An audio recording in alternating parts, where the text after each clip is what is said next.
just get started. Thanks for coming. So again, this is a repeat, and it's sort of 1.5 lectures. That's totally fine. 1.5 lectures that are going to be jammed in an hour, and so I'm going to be going a little bit quickly through them. But if there's something that's not making sense, just stop me, and we'll try and clarify it before we move on. So again, this is not going to be the most detailed explanation of genetics or epigenetics. The goal is more to look at it in a way that you can sort of work with it, not to sort of understand all of the basic science, but to understand enough of it that it sort of makes sense to you when we talk about the stuff, and when you read about things with genetics, you can understand what's going on besides just memorizing random facts is the main idea. So does anybody know in our huge crowd here what Deus Ex Machina stands for? It's Latin for God from a machine. And so it's sort of, when genetics first came out, everybody was sort of looking at it as the explanation and answer for everything. Does anybody know what Veni Veni Locomoe stands for? Okay. It's Latin for come on, do the locomotion. Yeah. So anything in Latin makes you sound super smart. All right, so there's a lot going on. Let me fix this. Sorry about that. A lot going on this slide here, but the main idea behind this slide is to sort of get just a physical blueprint of what DNA looks like. And so we're going to start at the sort of smallest structure and work our way up to metastructures. And so these are your base pairs, A, G, C, and T. And they're sort of pyrimidines and purines, and they sort of look the way that they do. And so these are chemical structures, as we can see, that are made up of atoms arranged in a particular way. So we understand this sort of in a chemistry sort of term. All that we're doing here is we're superimposing. This thing is killing me here. We're just superimposing each of these structures onto our traditional double helix. So every time you see a double helix and you see these letters A, C, T's, and G's, what we're doing is we're thinking of them in these chemical terms. And so these are amino acids. So here's all the amino acids. So that's the first structure of it. And then we see it starts to twist, and it becomes our double helix. So that's one level of understanding. The next level is at the histone level. And so what a histone is just really, it's a protein. So it's made up of amino acids, and you're wrapping the DNA around it. And so you can imagine it sort of like a spool of yarn or something like that. And 4 of those histones make up what we call a nucleosome. And that's just 4 of these things together, and you're just wrapping it around it sort of like crazy to compact the DNA. And I think the analogy, it's 6 feet of DNA gets wrapped into I don't want to make up a number, it's something like 2 micrometers or something like that. It's the equivalent of putting a mile of string in a tiny marble, is the level of packing just at this level. And that's sort of the first level of packing. And then we'll look at this in more detail, but it goes into subsequently more and more levels of folding and organization and compaction. And ultimately, it ends up inside of a telomere, which makes up one side. We got the P and the Q side that makes up 1/2 of a chromosome. And then those chromosomes are inside the nucleus, and the nucleus is inside the cell. And so, if you think back to the neuron lecture, this cell could be a neuron, it could be whatever, but that's sort of our level of understanding. So we're going from atoms making up molecules, which are amino acids, these amino acids being arranged in a double helix, wrapping around histones into more and more complicated types of structures. And that's really important because if you think about it, let's say there's a gene here somewhere, it's buried in here. And everything has to follow, hey, Dr. Dameron.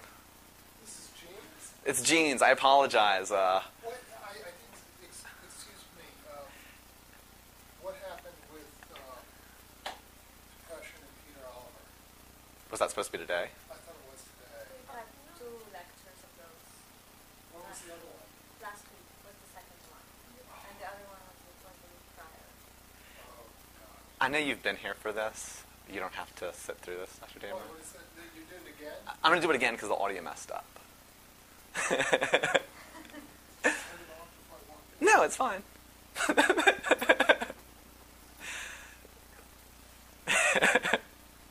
I can edit that out.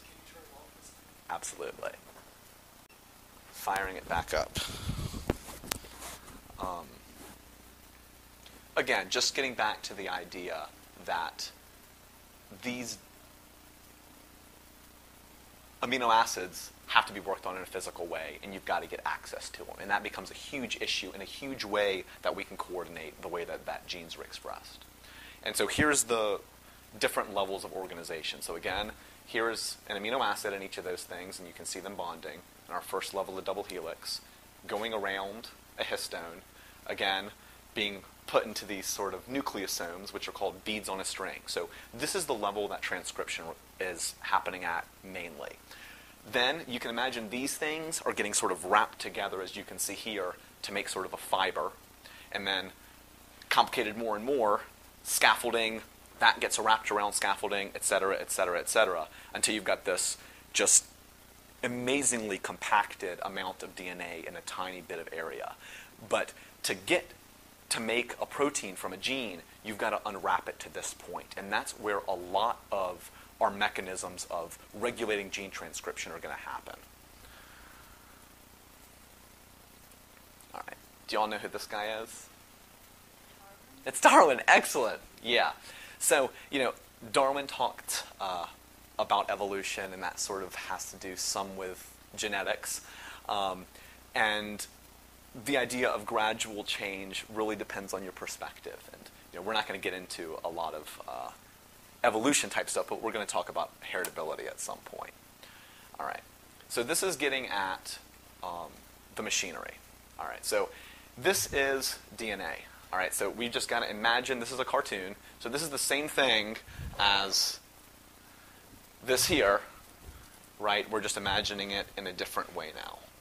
And this, when it's wrapped up, is all sort of convoluted. But this is just a cartoon so that we can look about how a gene is made up. So you've got an enhancer region, which can be like way, way out from actually where the gene transcription starts, and then a promoter region, and then you've got coding parts of the gene and non-coding parts of the gene, the exons and the introns, and then an end of transcription. So what happens for gene transcription to be made? So first of all, each gene codes for not exactly one protein, but usually one protein. If you splice these differently, sometimes you can make, so if you have, for example, like an ABC exon, you can maybe splice AB, maybe AC, maybe ABC. So it's a little bit more complicated than that, but generally genes code for one protein. So what we're thinking about is making a protein. And we talk a lot about proteins, and sometimes that it can get lost about what we're actually talking about. So to get this process started, what has to happen is a transcription factor has to come in to get to bind to the promoter region or to the enhancer region to expose this to RNA polymerase. So RNA polymerase is what's going to do the transcription. But again, you've got to remember, this is all buried, and we've got to have a way of getting to it and exposing it. And that's largely going to be through transcription factors or through epigenetic factors, which we'll get to later. So it gets bound, RNA polymerase then converts the DNA to mRNA, which is, again, the same way that we've learned, and I've got a little video that shows a basic way that happens. That takes the ACGT, or ACTG to ACTU in a complementary type way, or anti-complementary way. And then, like we had said, it can get modified in various ways by cutting out the introns. Then you get a poly A tail put on here, which, again, the reason I mention these things is that they're potentially important, because the length of a poly A tail can have to do with stability of mRNA, and the more stable mRNA is, the more times it can get read at the ribosome. And so when we're talking about, proteins being functional things, and we talk about, this person has, some cytochrome P450 gene or whatever, if they have too much of it or too little of it, it can be a consequence not just of the gene, not just of the A's, T's, and G's. It can be a consequence of any of these steps which can potentially change the amount of this protein, how long this protein stays out here, the efficacy of the protein, and all those things can influence any type of biological process that requires that protein. So we make our mRNA, it gets transported out of the nucleus into the cytoplasm where our ribosomes are, and then it gets translated, which is a super cool process. So it happens at the ribosome. I got another video of that which shows it very, very basically. But ultimately what happens is that there's a three amino acid reading frame. So, ACT in its language will put on a certain amino acid. ACC may put on a different amino acid. So these amino acids come in and it is read into a string of amino acids. So this string is just linear, and then at that point it gets conformationally folded into a tertiary structure. And then this is your protein. And this protein can be more or less active or may require some type of further modification to get activated. So for example, when we think of, lots of our proteins require activation by like protein kinase C or a phosphorylase. They require some type of chemical modification to become active. And so all of those things along the way can change how active or effective our proteins are in biological systems. All right. Now, I can show these videos. I'll just show one of them, just to give you a sense that what's actually going on is a physical process. And again, this strand typically would be completely wrapped up and hidden, but we imagine that it's sort of in this just structure here. The length of DNA following the promoter is a gene, and it contains the recipe for a protein. A mediator protein complex arrives carrying the enzyme RNA polymerase. It maneuvers the RNA polymerase into place. So that's the transcription factor there. Between the strands of the DNA. I thought it was more complicated than this. So if that's the transcription factor that's coming in, allowing RNA polymerase to bind. Okay.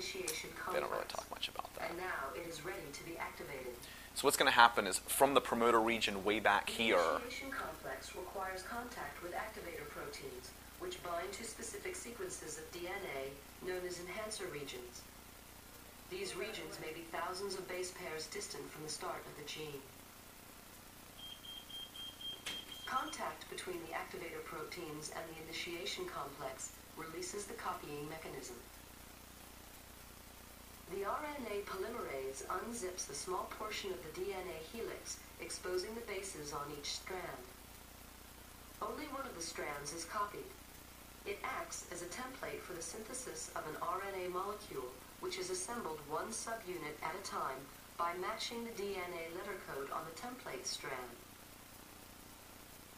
The subunits can be seen here entering the enzyme through its intake hole, and they are joined together to form the long messenger RNA chain snaking out of the top. So that's not exactly how it happens, but it just gives you a sense of these are physical things, binding, breaking hydrogen bonds as it goes across that allow sort of mRNA to be made. And then in a similar way, you could imagine mRNA is getting out there and being taken by ribosomes and put amino acids on them. So again, very physical process. Things are touching. Things are sort of having chemical reactions and creating different functional proteins. So let's think about this in a very practical way that can sort of maybe make sense to us. So here is one of our first sort of chemical chains that are going on, and it's going to be leading to our good friend serotonin. So we're going to be thinking about a lot of these steps here and what maybe could mediate them or modulate them. So we start at the top with L-tryptophan. So that's an amino acid. It's an essential amino acid. We have to eat it. So that's a behavior. We eat the tryptophan, and that's what starts the process. Then our next step is mediated by an enzyme, tryptophan hydroxylase. All right. I feel bad asking because it's sort of like picking on you, but do you know what tryptophan hydroxylase is? Okay, it's an enzyme. So it's an enzyme, and enzymes are made by genes. So anything that's a protein is made by a gene. So anything in that entire process can ultimately affect tryptophan hydroxylase. So if the gene is aberrant, if the gene is different, if it's not being expressed at all, if it's being expressed too much, this entire cascade can be modified. And so you can begin to see how, when we start talking about genes, we're again talking about this stuff that matters to us to some extent. And that sort of begins to give us a way of thinking about, well, what's going on with these systems. And tryptophan hydroxylase is the rate limiting step in this entire process. And one thing that I'll bring up that doesn't get talked about a whole lot is that when we talk about rate limiting steps, we're talking about in most people's setup. So tryptophan hydroxylase goes to 5-hydroxytryptophan. And then they never talk about this enzyme here. It's 5-hydroxytryptophan decarboxylase. And so in most people, that's never going to be sort of a rate limiting step. So if you think about it, if, every second, I'm just making up numbers here, if every second, L-tryptophan can go to 5-hydroxytryptophan and produce one of those, and 5-hydroxytryptophan decarboxylase can, take 4 of these into serotonin, as soon as that one kicks out here, it's going to instantly be shunted here. But say a person had a particular mutation in this gene that was very, very aberrant and inefficient, and it could only potentially, do 0.5 a second or a minute. All of a sudden, we may have a different potential therapeutic target in certain subpopulations if a rate-limiting step is changed because of a genetic modification. And I have no idea if this has ever been looked at or if that would be the case in this cascade, but that's the potential in any of these cascades. So when we're talking about, dopamine beta hydroxylase or any of those things involved in any of these pathways, we think about the rate-limiting step, but it's possible that in certain people that might not always be the same enzyme. So then again, that gets us to serotonin. And again, looks sort of like an amino acid there. And this is tryptophan hydroxylase. And so it is made up of about 500 amino acids. So just to give you a sense of scale, this thing is huge in comparison to serotonin. And, it's coming in and just doing some tiny little thing. What it looks like it's sort of doing is, I guess it's just cutting off a hydroxylase bond there. So it comes in and it does its thing, and just for some reason, because of chemical interactions, whether it be, valencies or whatever, it can modify it in that sort of way. Or actually, I guess it adds a hydroxylase,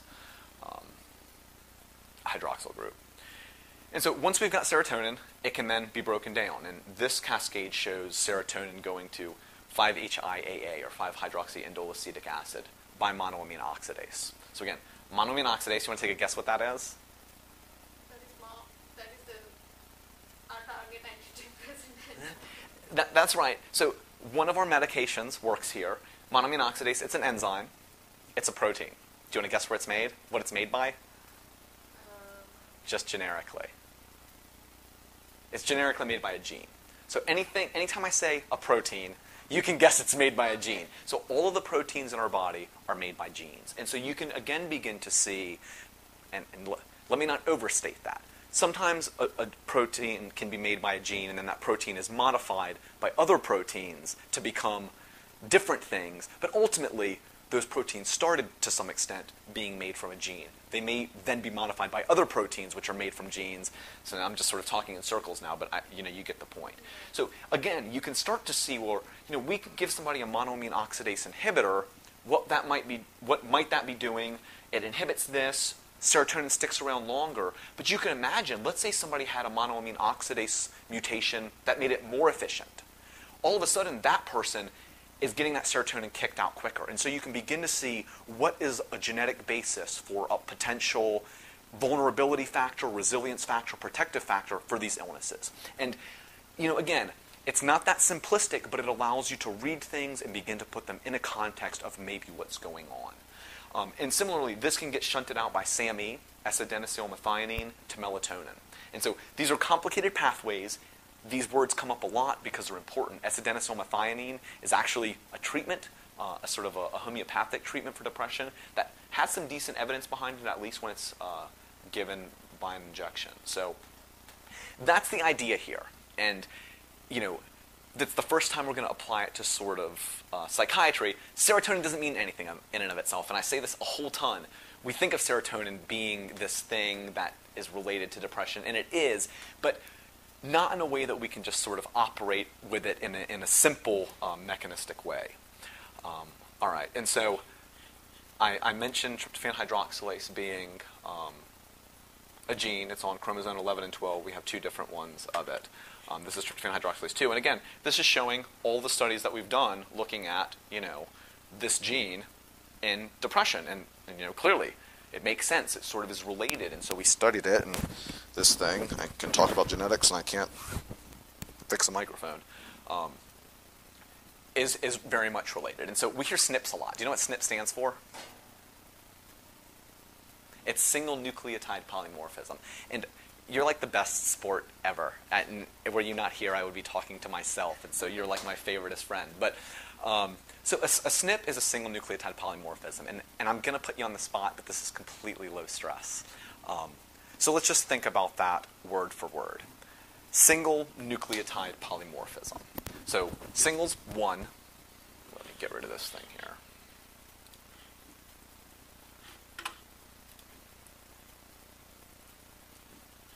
And we're talking about for tryptophan hydroxylase. So we got to imagine that it's a gene, and we're coming back here. Or rather, we can come back to, say, here.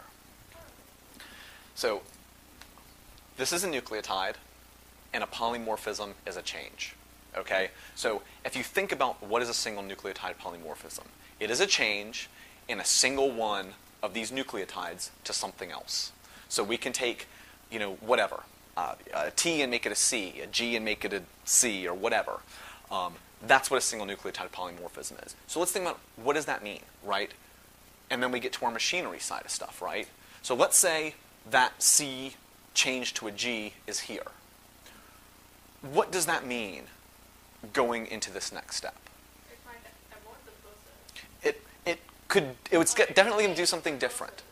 It's going to change one of those reading frames. So if you had, let's say we replaced one of the A's with a T, and before it was ACT, it's now going to be TCT in that reading frame. And what is that difference going to do?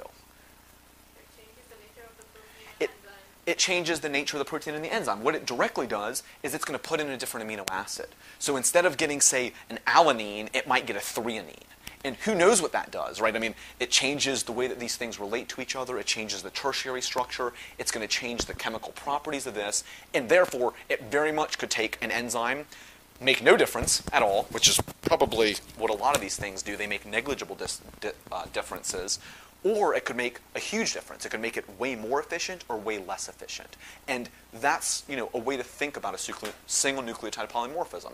You change one of these things, we can understand how it's going to go into a reading frame differently and make a different amino acid there, and then you've got a different tertiary structure. And it's, instead of being folded like that, it might be folded like that. And then we could imagine, using our lock and key sort of thing, it might not fit as well. It might not be able to do its biological process well. We might express whatever in a biological system. So again, that's just understanding the system and understanding, that SNP stands for single nucleotide polymorphism. When we start reading about this stuff, it starts making sense. And again, similarly, we talk about 2D6 metabolizers. And we can look at all of these different SNPs in 2D6, except we can't download the information I requested. But that's the idea. You get a SNP in these isoenzymes that break stuff down, and it's either more or less efficient. And all of a sudden, when I take 20 milligrams of Prozac, it's very different in my body than when you take 20 milligrams of Prozac because of that one change in a single nucleotide. Our blood levels could be completely different. All right, so this is a big slide, and I'm going to talk about a few things here, and I've got time actually. So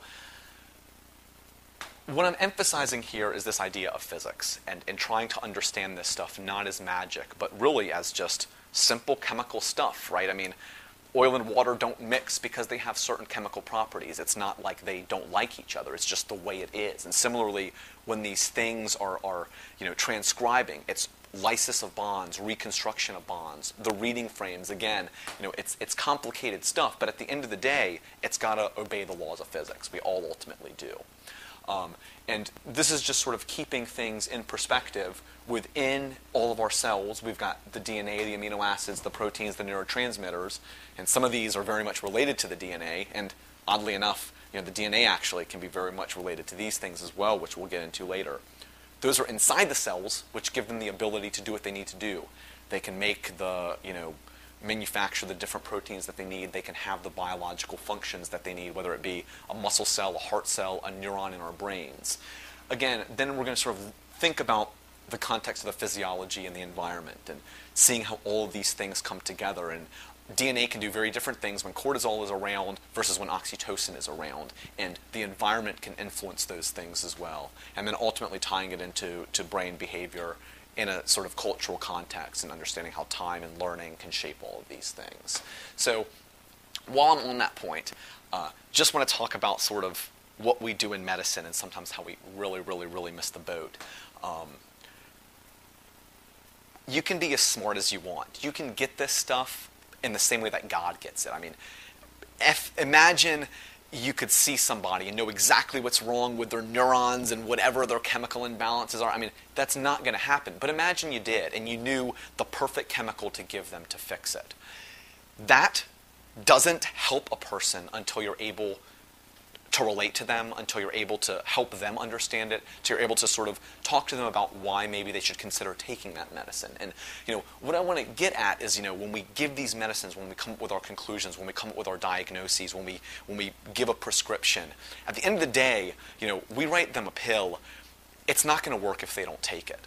And that's sort of the first way that we have to think about this stuff. It doesn't necessarily matter what we know. It really matters sort of what good we can do with it to some extent. And so, knowing this stuff does not take away at all from the humanistic side, I think, of psychiatry. I think, in fact, my goal is to do the opposite of that. And the next thing to think about is that we often sort of blame the patient when a treatment doesn't work. We give them a medicine, it fits the diagnosis, that's what the FDA said, and then it doesn't work. And I think that we have to realize that a lot of physics has to go on for this medicine to even have the possibility of working, right? They have to swallow it, they have to absorb it, it has to be taken up by the gastric vein, it's got to go through the liver, it gets first pass hepatic metabolism, it's got to be put into the bloodstream, it's got to cross the blood-brain barrier, that can be through active transport, through different proteins, which may be different in them. It's got to be in concentrations for long enough. It's constantly being worked on by the isoenzymes that break this stuff down. It's got to get to particular areas of the brain. And there's a lot of variables just on a physics basis between when somebody takes a pill and when it's actually doing what it needs to do. And, surgeons know that. You treat an abscess by, cutting it out. If you give an antibiotic, if it can't get there, even if it's the perfect antibiotic, it doesn't work.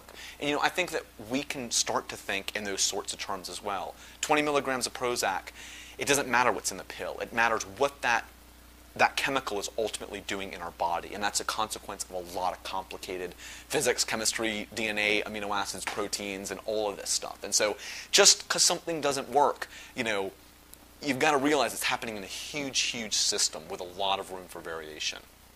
All right, so now some fun stuff. I think this stuff is going to get a little bit more exciting. So we're going to talk about heritability. And so heritability is a complicated term. So does anybody want to guess what heritability is? Because it's not what I thought it was when we've always talked about it. So heritability is the amount that genes influence variation in a population. Right, so that's a handful, but I'm going to draw a whole bunch of stuff and try and make sense of it. So I think this is interesting on the board. It's like, I think they're trying to show how it takes 15 years to go from basic science research to the community. And so in some ways, what we're talking about here is traveling 15 years in the future. And I think the reverse is even more true. It's like we're practicing 15 years in the past. Probably better to be somewhere in the middle, to be honest. You don't want to be at the fore end or probably at the rear end either. That's probably true for a lot of things in life, I imagine. All right. So we're going to do some heritability stuff, and we'll do two things, and we'll do all this sort of stuff. All right, so we'll start by talking about how heritable do you think the number of fingers a human has is? If you had to guess a percentage. So it doesn't vary a lot. So You're too smart. Absolutely. So guess a number. And again, it's not about the perfect number, but you're getting at the point. It's low. It's extremely low, actually. And so all of a sudden this should be ringing some bells. This doesn't make sense, right? The number of fingers we have is hugely dictated by our genes. But the heritability is close to 0%. And so I'm going to start drawing some graphs here. Perfect.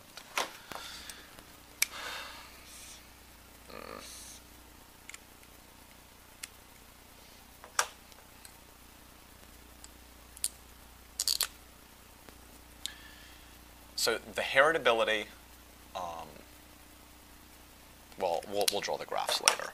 The heritability of number of fingers that you have is close to 0. It's pretty much the environment that's going to be the dictator of variation of fingers. If you work in a factory with low safety risks, with low safety precautions, that's going to be what dictates the number of fingers that a human has. And so that sort of breaks the way that we think about things. And then what about, let's say we lived in the 1950s. What's going to be the heritability of wearing an earring? So it's a behavior, right? So what's the heritability? It's probably higher. It's about 100%, actually. Every single woman does, almost, and no man does. So I can look at the genes and tell you with great confidence whether this person is going to wear an earring or not. I can explain that variance from a single gene. And so all of a sudden we're in a world where the number of fingers has 0% heritability or low heritability, and wearing an earring has high heritability. And that's just to begin to make you understand that when we're talking about heritability, we're not just talking about genetic influence, we're talking about something else.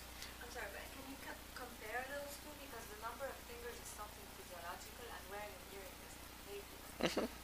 So I'm not comparing anything. I'm just simply commenting on, were you to do a study and measure heritability, it would be very, very low for number of fingers and very, very high for wearing an earring. The heritability, comparing two traits. I'm not comparing them. No, I'm not. And so next, let's look at something a little bit more complicated and a little bit sort of more meaningful. So let's say we're talking about two genes in two different environments. All right, so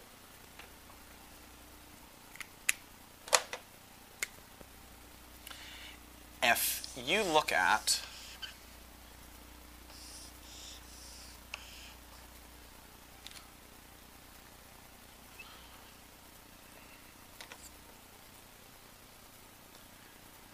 this here, so this is gene A. It doesn't work, that's okay. This is gene A and this is gene B, all right?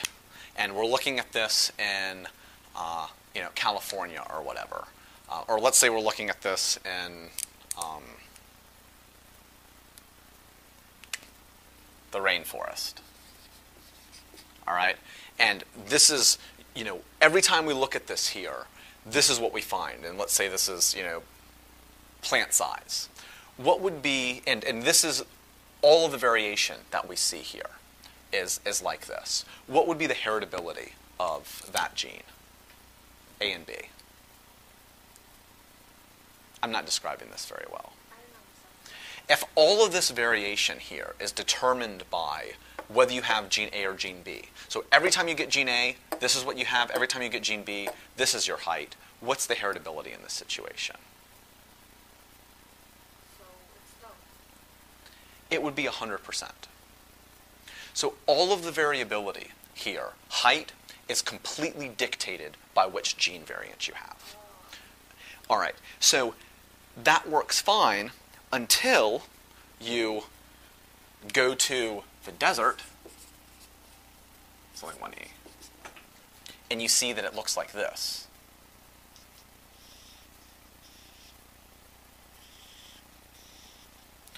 So now all of a sudden, and let's say you only look in the desert, the height of the plant is completely dictated by gene A or gene B. What's the heritability? 100%.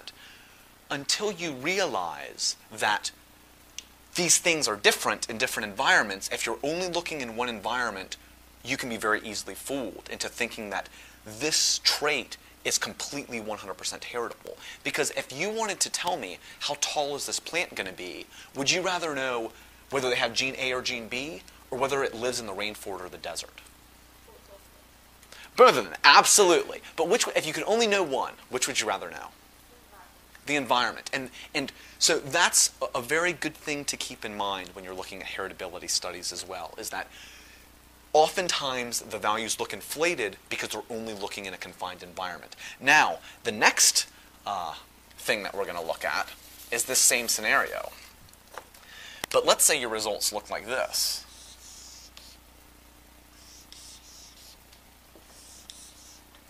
messed up. And, you know, this can be whatever. Plant Prite scores or something like that. What's going on here? Let's pretend again we're talking about height.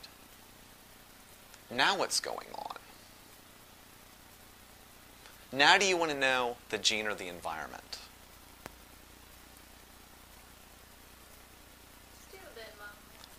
You want to know both now, as you had said before. So think about this in real life. Let's say this was a plant, and this is height. So this is a gene, and this is height. This thing that we're measuring here. What could this gene be? This is the rainforest. This is the desert. Something related to water. And this is what real life is. Okay, we don't have height genes. We don't have. Those are not true things. This is what it looks like. It's complicated. God didn't come down and say, oh, we're going to make this the height gene. They're proteins that work based on chemical and physical properties. And it's really, really easy to jump in and start saying stuff, but it can be very, very complicated. And this is just sort of a caution. And so what's a real-life example of this in psychiatry? And this is what we would call a gene-by-environment interaction. Have you all heard of the tryptophan hydroxylase transporter? I mean, the 5-hydroxytryptamine transporter gene? Right, so it's been studied. Oh, this thing's killing me. It's the 5-HTT gene. So it's the serotonin transporter gene, and it's been looked at in depression, mainly. It's been looked at other things too. But let's sort of see what we get here. All right. So if you, there's three possibilities, and I don't know how to best draw this. So there's the long allele, I don't know actually if this is how they designate it, but that's how I'm going to designate it, okay? So this is the long, this is the long short, and this is the short. Maybe I should do long short because I don't actually know what this thing looks like. Let's do that. All right. And so the long variant, generally what they studied was sort of the protective one in depression. And so what you see is sort of depression rates of these or whatever. And so what we got here was something like, oh, let me not mess this up. I don't remember them exactly. So I'm just gonna make something up. I don't remember these exactly, so don't quote me on it, all right? So let's just say this was your lifetime risk of getting depression. Now, it's bad. I should have looked at this study before I came. This is your lifetime risk of getting depression, whether you have this gene, right? We can just walk up and walk away and say, all right, we're done. We know this is a risk gene for depression, right? And, there we've defined, this is 100% heritability, but there are good scientists out there, and they didn't do that. So what they did is they looked at it based on, so this is percentage of depression, and this is number of early life stressors. And it was a complicated way that they did this study. But an early life stressor was like exposure to guns, exposure to drugs, violence, that sort of stuff. Bad stuff, generally, for a kid.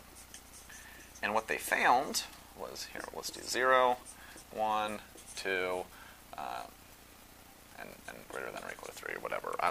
And again, I'm not going to give you the exact numbers here, but what they found is that, let's say this is, well, here, I'll just do this.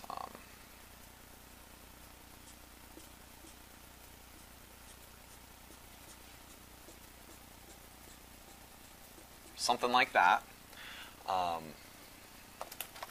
Let's not go that high. And then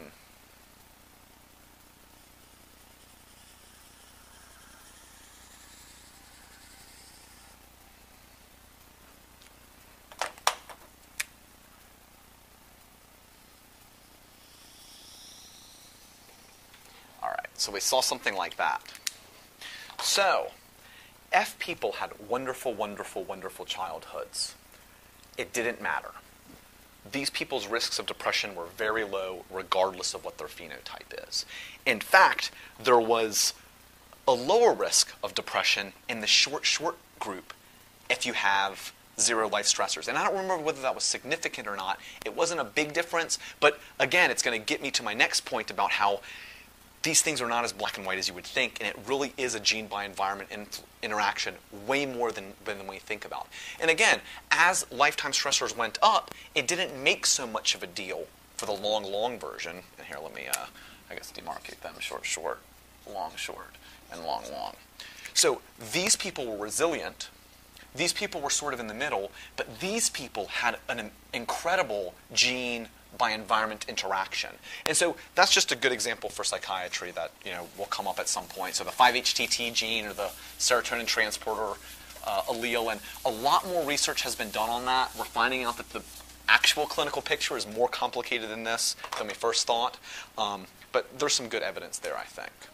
It might be complicated, but still, this indicates that genes are affecting it.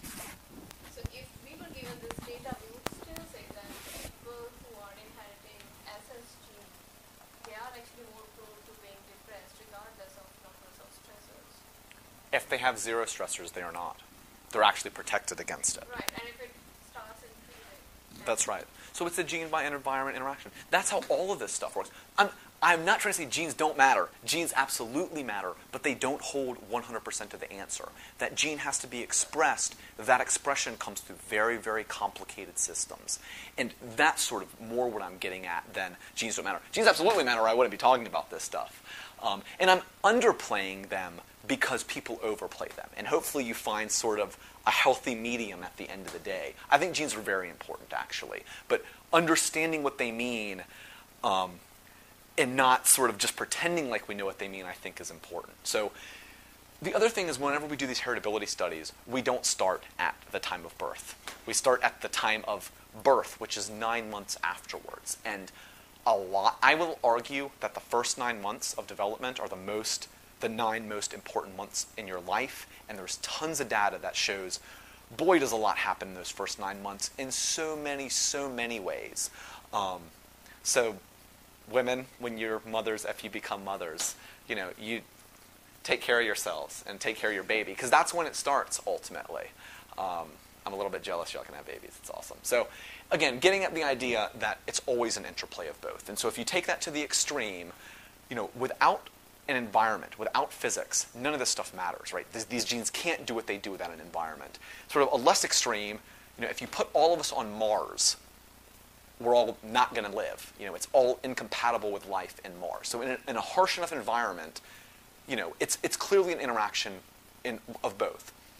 In most situations, it can vary. Maybe it's a very, very strong genetic influence in something like Mendelian, like Huntington's disease. There's still an environment there.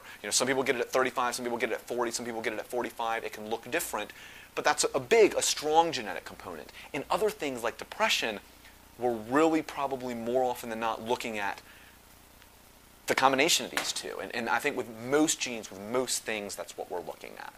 I already talked about the 5-HTT gene, and we're running a little low on time, so I'm going to go very quickly.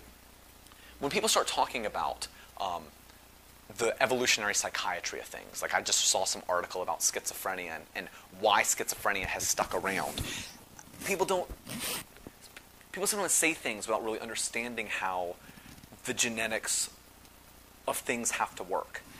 Schizophrenia doesn't have to be biologically helpful in any way. It can just be a consequence of the way that things have gone. It could just be baggage from some other gene. It could be, again, these things are multi-determined. It could be that there are 17 genes that in some people interact in some way to make schizophrenia 1% of the time, but the 99 other percent of the time, the possibility is there for people to be extremely successful, and that baggage is just pushed through. So every time you see a phenotype, it does not have to be helpful.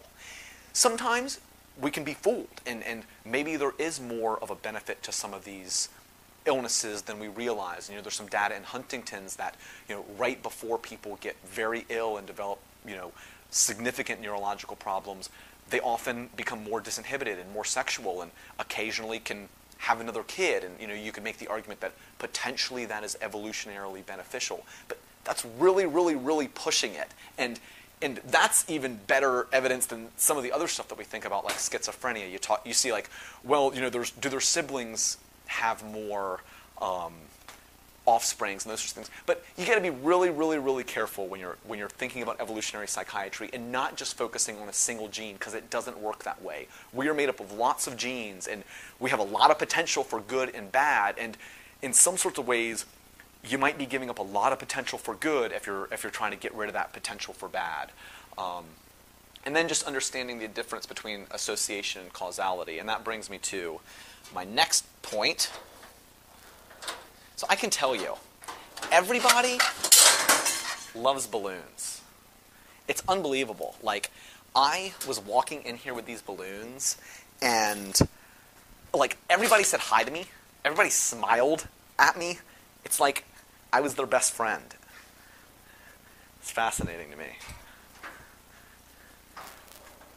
All right. So what is this maniac doing? I'm not quite sure. But let's see if we can make some sense of some of this stuff. All right. So the question that I'm going to ask is, why do some of these balloons float more than others? Why do some of them float well and easily, and some of them don't float at all? Because of what's inside it. Okay, that's one way of thinking. Density. All right. Maybe. What's another possibility? Because of what's attached to it outside, maybe? All right. I don't know what you guys are talking about. Clearly, this balloon floats because it's blue. Right? I mean, the blue ones float, right? The red ones don't. And the purple ones are sort of in the middle, right? So the blueness of these balloons dictates how floaty they are. What do you think about that? Yeah, right? So we figured it out. So if we want to make, this balloon float, what can we do to it? Color it blue. Color it blue! Absolutely. That is exactly what we can do to make this balloon float. And so, clearly, we're being a little satirical and funny. But if you don't understand the physics of a system, you can get very, very, very misled with what's going on, and therefore get very, very, very misled with what to do to change the system. And I'm going to make the argument that we do this all the time in psychiatry. What is the problem here? Serotonin. No, that's not what's going on. We are seeing something that is somewhere involved in this pathway. It has something to do with serotonin, probably a little bit more than this has to do with the color blue. But what I'm getting at is serotonin is not the inherent physicalness of depression. It is a single consequence, or a single manipulator in the system. And so let's think about these things a little bit more in a practical sort of sense, right? And let's think about what are some ways that we can make these balloons float more. You got at some of the principles, right? Density. Weight that's attached to them, right? Once we start understanding them, we can understand how to manipulate a system. So let's say I take this balloon. It can sort of float, but not so much. It's sort of at the cusp of it. If I were to say, cut this off, it might be enough to let this balloon float, right? Or say, we're to add more helium. It may be enough to let this balloon float. Or we can go back to our friend Pivnert, right? PV equals nRT, and know that if we heat this up, it will float more. Similarly, if we cool the outside down, it will float more. And that's the principle of a hot air balloon.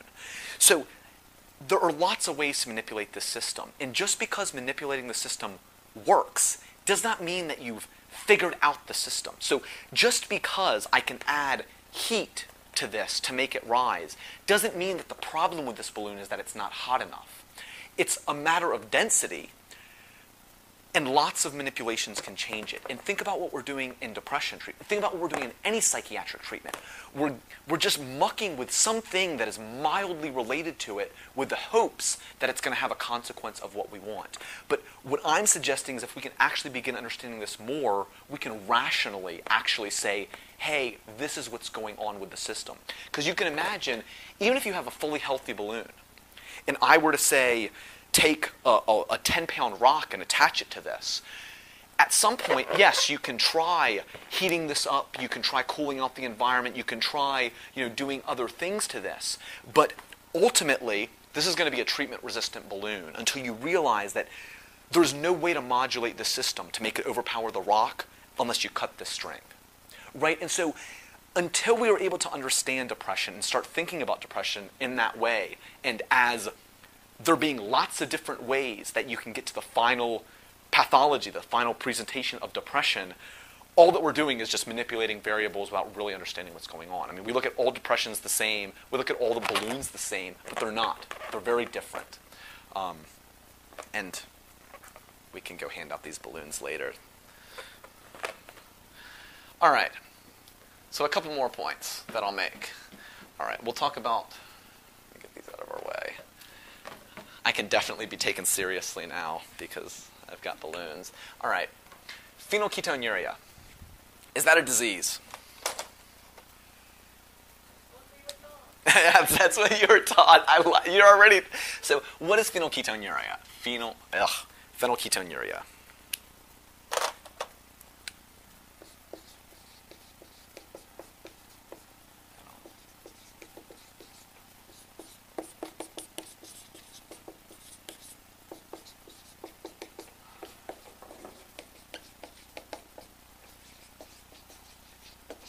My handwriting's awesome. So phenylketonuria is a genetic defect in phenylalanine hydroxylase. Phenylalanine hydroxylase is what converts phenylalanine to tyrosine. All right? You can't do this. Phenylalanine builds up, and it gets shunted over just by the mechanics of a system to phenylketone. Phenylketone does bad things to your brain. It sort of Swiss cheeses your brain to some extent. All right. So if you've got a gene that does not produce phenylalanine hydroxylase, do you have a disease? I'm sorry? Yes. Okay. Let's say I never eat phenylalanine. What happens to me? You won't have tyrosine. You can make tyrosine in other ways. You won't have tyrosine. And so then what happens? Then it's not a disease. Then I get to be a pretty normal person. Truth is you're still not fully normal. There's still things that happen that you sort of want this for. But the idea is that even something that is sort of a straight up 100% genetic thing isn't a disease until the environment has interacted with it. All right? So this is sort of one thing that we actually see. You know, would we say that these people have a disease or not? Yeah, they have a pretty strong vulnerability to get a disease. In a certain environment, certainly bad things can happen. So that's an easy example. Let's think about some other ones. What about hypertension? Is hypertension a disease? All right, how come? What does hypertension do to you? Increases your blood pressure. Okay. What does that do to you? Hey, what's up, dude? All right, what about you, Will? Is hypertension a disease? Hypertension is a sign. I like that. It's a sign. It's a physical thing. It just means that your blood pressure is a certain number. It is a risk factor, right? We know that hypertension is a risk factor for diseases. So, is it a disease or not? Well, it's starting to get stickier, right? But do we treat it? Yeah. How do we treat it? Antihypertensives. Antihypertensives. People can be on 2, 3, 4 antihypertensives and maybe some behavioral stuff for something that they may have been able to live with their whole life without expressing a disease. They might have died of 65 in a car accident. They might have died at 72 of a brain tumor. They might have died of 84 of, who knows what. And that it wouldn't have been the hypertension that killed them. And so, did those people have a disease? And it's sort of hinting back at phenylalanine. What's going on here? So now let's think about depression, okay? We know that a SNP and tryptophan hydroxylase can increase your risk of depression, all right? If hypertension is a disease, is a genetic defect in tryptophan hydroxylase a disease? Yes. Yes. So, yes, but what I would say is that hypertension is not a disease. It's a sign, right? But think about it. We treat that with medicines, with aggressive pharmacotherapy. And it just starts making you think about things. I am not suggesting that we should be treating people with genetic defects with antidepressants because we don't know what's going on, and that's not at all what I'm suggesting. What I'm getting at is that we think about these things in a completely irrational way. It's just how we've been taught, and that's how we apply the process. But at the end of the day, it's sticky. It's really sticky, and it's really complicated. And the science isn't going to explain all of it. And so that's sort of the point that I was going to make there. All right. So let's see. Can we do epigenetics in 15 minutes? Would that be okay with you all? Okay. All right. So this is going to be the fastest run through epigenetics ever. Nature and nurture, sitting in a tree, EPI genetically. All right. So not all change is going to be epigenetic change. And so first, I'll just start off with the definition of epigenetics. What epigenetics is a change that is not directly to the A, C's, T's, and G's, but affects DNA and is heritable. All right, so that's what the definition of it is. We're not changing the genetic code, but we're changing the amount of transcription to stuff. And all right, let's see how quickly I can do this. So I'm going to cover a few things really quick. So all of our DNA in every single cell is exactly the same. All right? Do y'all buy that? The ACTs and Gs from start to finish is exactly the same. We've got 23 chromosomes in every single cell.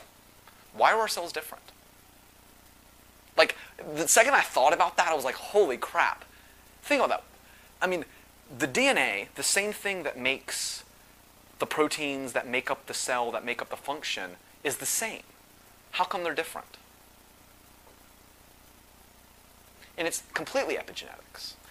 Just because we have 30,000 or 35,000 genes in each of our cells, the pattern of those genes that are actually expressed is hugely variable. And it's that variable pattern of expression that leads to the significant properties of that cell. So a muscle cell expresses muscle proteins, muscle genes, and a neuron expresses neuron genes. And that happens through epigenetics. As it starts off as a stem cell, we don't have any of those things. The differentiation process is completely an epigenetic process, which is awesome.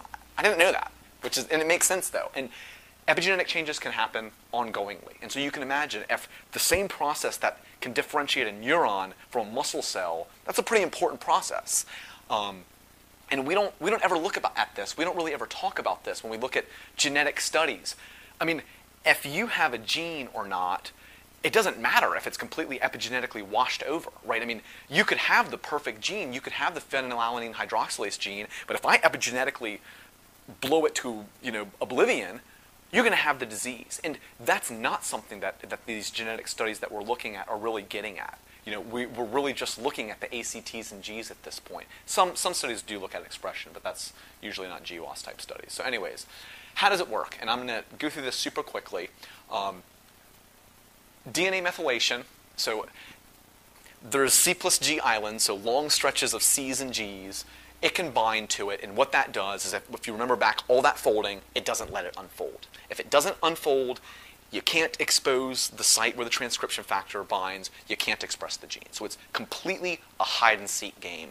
Epigenetic changes either make a gene more or less readily available, make these binding sites more or less exposed, and that directly can change the baseline level of transcription. So given the same input coming in, this change can then, if I make 10 transcription factors, it might make 50 copies of a gene or it might make 500 depending on these epigenetic changes.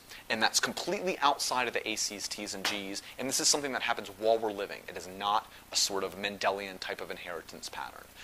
The other is histone tail acetylation. And you can see here we've got sort of our chromatin structure, our nucleosome pairs or whatever, are histones, and they're wrapping up the DNA, and you can imagine this stuff isn't exposed. You do something here, and it sort of unwraps, then it exposes. And so that's how the whole process works. And if I had more time, I'd go into more detail there. But again, fetal development. Think about optics. There's a period in your brain where you can take a signal and learn what that means, in vision. If you cover somebody's eyes between a certain period of time, they become blind and they can't get vision. So there's something that's changing epigenetically. I guarantee you, I haven't actually seen this documented, that this period expresses some protein that lets you learn how to see, and then this is your window. Epigenetic change happens here, epigenetic change happens here, and it's done. Similarly with language, right? We've got our primary language center. That's why you can learn a language really easy when you're younger. I guarantee you there's an epigenetic change. And again, once we start learning these systems, the possibilities really to start mucking around with these stuff in cool ways is there. I mean, it might be cool to be able to learn a language as if you were 6 at some point if we could take a medicine and do that. Similarly, stem cells. We might be able to go back and make stem cells from us if we understand how to go back on these epigenetic changes. And so there's a lot of, I think, possibility here. This happens a lot in psychiatry on the HPA axis. Michael Meany is a researcher, really cool guy, took these rats. He had the rats. So 2 moms, a good mom and a bad mom, okay? The good mom had kids, the bad mom had kids. Took some of the good mom's kids, gave them to the bad mom, took some of the bad mom's kids, gave them to the good mom. So that's called cross-fostering. The good mom raises these kids, and she's a good mom because she arches her back when she nurses and she licks and grooves these rats. The bad mom is negligent.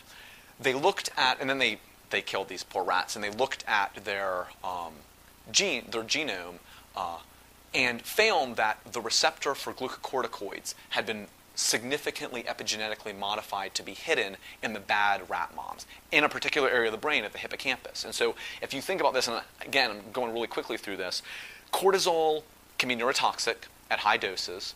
The way that cortisol gets shut down is by feeding back to the cortisol receptor. That's what tells your body, hey, there's enough cortisol, let's turn it down. Cortisol is also related to stress. It's sort of the stress hormone. So you can imagine if these rats at early life had some exposure that made them epigenetically methylate that glucocorticoid receptor, they're going to express less of it. There's going to be less of that receptor in their hippocampus where we're monitoring these things. They're going to get less of a stop signal. They're going to live with more glucocorticoid. They're going to live with more stress. They're not going to be able to turn down their stress response. Their hippocampuses are smaller. They look depressed. All of these things. And so does this happen in humans? Yeah. And we can't sacrifice humans, but we looked at children who were sexually abused and then died of suicide as compared to children who committed suicide without significant early life trauma. And we saw this exact same epigenetic pattern of methylation at that site. Carcinogens often work this way. They go in and they, mess up a gene that's important for regulating, stopping growth and all these sorts of things. And all of a sudden you've got a runaway gene, or rather a runaway cell, not by changing the ACTs and Gs, but just by changing the function or expression of the gene.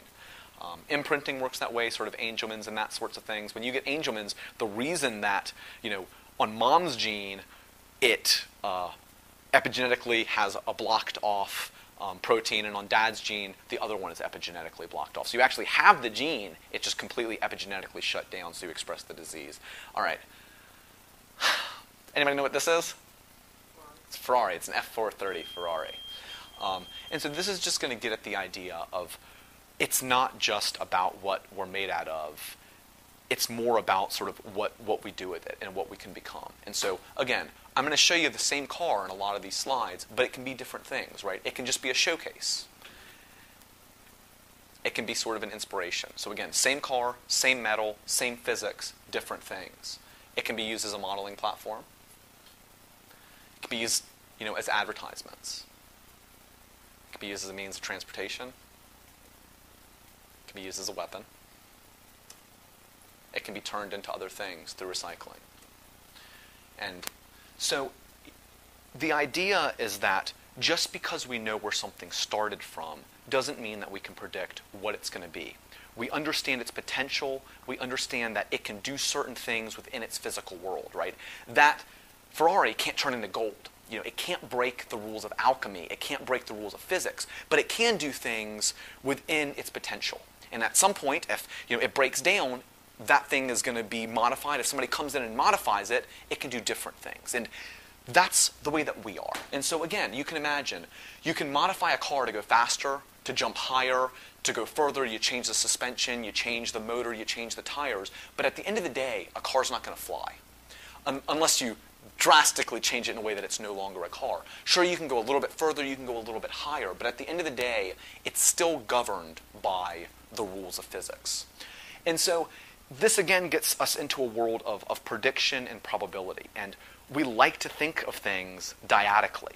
But again, even if we knew everything, we are still very, very limited in our predictive power over time. And so I'll give you a couple of examples. So, the first example, imagine me shooting hoops against a professional basketball player. And you may not believe this, but I'm not a professional basketball player. And so, he has much more practice, shooting hoops. He has probably better genes. I'm not the most coordinated guy. I'm sort of average. He's, a fine-tuned basketball playing machine.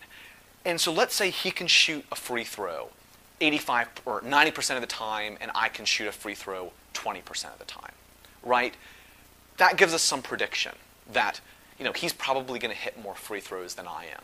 But at the end of the day, if you had to say, I'm standing at the line and he's standing at the line, you can't say, I'm going to miss it and he's going to make it. We're still talking about probabilities. It's quite possible that there's going to be times when he misses it and I make it. So just because we know a lot about something doesn't mean that we can completely predict what's going to happen. And to sort of give a couple more sort of out there examples, even at the moment that the ball gets released, even if you could know every single thing about an individual, their muscle tone, their heart rate, their what's coming in visually, even as soon as that ball has left their hands, you still cannot predict whether that ball is going to go into the hoop or not. Because we're talking about chaos. We're talking about things that we can't control or predict having influence on the system over time. Wind, let's say we're playing outside. A gust of wind can change the spin of that ball. That's going to change the angle that it bounces when it hits the rim. There are so many variables that are possible in basketball, and more so in real life, that just completely destroy our predictive ability. It's so hard to be able to know what someone's going to do based upon their genes. And again, it gives you a sense of what's their potential, what physical sorts of proteins they're making. But at the end of the day, who is going to become your wife or husband is just as much a consequence of, where you were born, where you went to school, when you decided to go to that party or not, which was based on a tiny whim. I mean, you might decide, hey, I'm going to go to that party because I got a great new dress, and you meet the man of your dreams at that party, or you might decide, hey, I'm having a bad hair day, I'm not going to that party, and your life is completely different. Your husband is completely different. Your children are completely different. And genes aren't going to predict that. And that's why we can get into a whole lot of trouble when we start thinking we know more than we do, because it's chaos out there.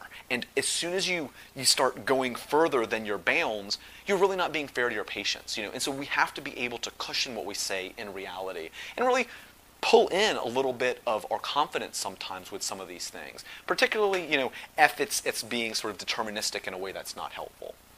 All right. We can skip over that.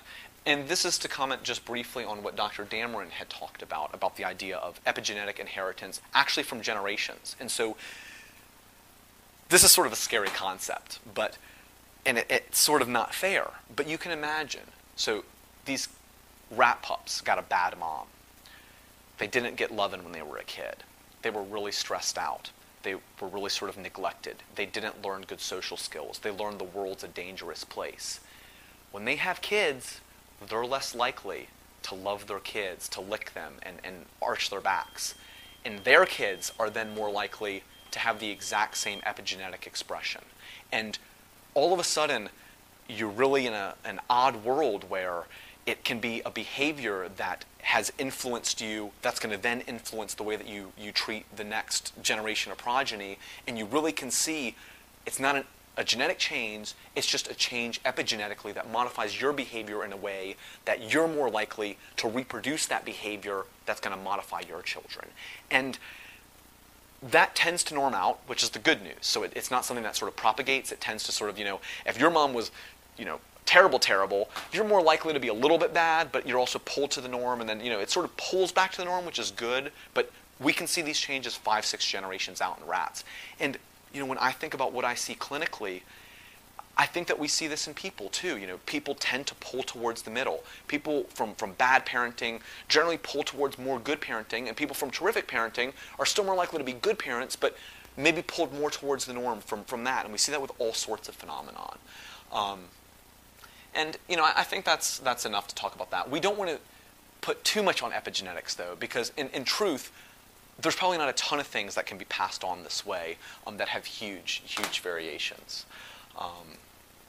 And then, like I was mentioning earlier, we look a lot about genetic codes, and we think that, hey, does this person have this gene, tryptophan hydroxylase? But even if you know their SNP, and we know that, hey, this SNP is 70% less effective than this SNP, still, if their epigenetics say, hey, we're going to code this all the time, it might be totally normal. It might be better than normal or more than normal. I don't know if that's better. But you can imagine we can sometimes get into trouble if, hey, the gene looks good. It's 80% there. That's good enough. But you add that to sort of, hey, it's only being coded 50% as much as usual because of epigenetic changes. Now we're sort of in the realm of it's not working well enough to produce the protein that needs to be functional. And until we start being able to incorporate this data, looking at this data sort of through biological processes. It's not one thing. It doesn't have to be one thing. It doesn't have to be one blood test. It doesn't have to be one fMRI. We're not going to diagnose anybody. Well, so hypothyroid, we can do that, right? When we sort of cover this stuff. But we really need to start looking at these things as functional parts. And, I can give you a little bit bad tires in a car and it still drives. I can make the oil a little bit low and it still goes. But at some point, if I muck with enough things a little bit, you're going to start having trouble driving that car. And I'm just sort of encouraging a more holistic view of what's going on as opposed to a reductionistic sort of, it's all serotonin type thing. And so, again, I appreciate you all coming here. I'm more than happy to answer any questions. Special thanks to our new intern. You've been awesome. Any questions?